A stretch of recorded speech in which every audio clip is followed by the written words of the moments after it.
ॐ नमः कमलवासिन्ये नारायण्ये नमो नमः। कृष्णप्रियायै सततं महालक्ष्मी नमो नमः। पद्मपत्रेक्षणायै च पद्मास्यायै नमो नमः। पद्मासनायै पद्मिन्यै वैष्णव्यै च नमो नमः। सर्वसम्पत्स्वरूपिण्यै सर्वाराध्यै नमो नमः।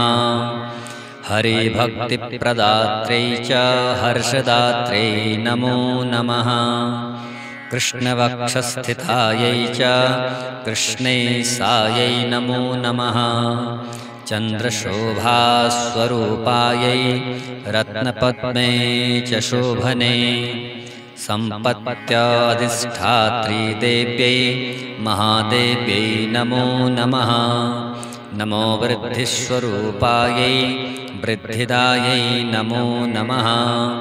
वैकुण्ठे या महालक्ष्मीर्या लक्ष्मीश्क्षीरसागरे स्वर्गलक्ष्मीरिन्द्रगृहे राजलक्ष्मीर्नृपालये गृहलक्ष्मीश्च गृहिणां गेहे च गृहदेवता सुरभिः सागरे जाता दक्षिणां यज्ञकामिनी अदितिर्देवमाता त्वं कमला कमलालया स्वाहा त्वं च हविर्दाने काव्यदाने स्वधा स्मृता त्वं हि विष्णुस्वरूपा च सर्वाधारा वसुन्धरा शुद्धसत्त्वस्वरूपा त्वं नारायणपरायणा क्रोधहिंसावर्जिता च वरदा शारदा शुभा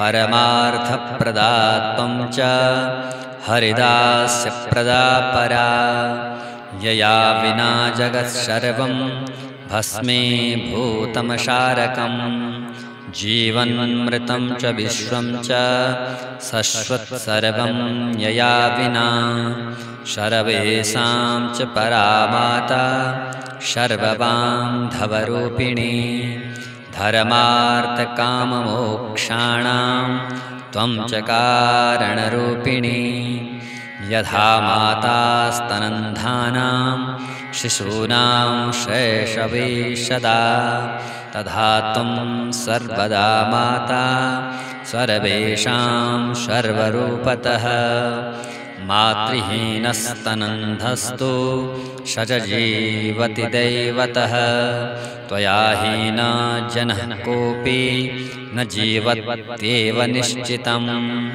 सुप्रसन्नस्वरूपा त्वं मां प्रसन्ना भवाम्बिके वैरिग्रस्तं च विषय देहि मह्यं सनातनी अहं यावत् त्वया हीनो बन्धुहीनश्च भिक्षुकः सर्वसम्पद्विहीनश्च तावदेव हरिप्रिये ज्ञानं देहि च धर्मं च सर्वसौभाग्यमीप्सितं प्रभावं च प्रतापं च सर्वाधिकारमेव च जयं पराक्रमं युद्धे परमेश्वर्यमेव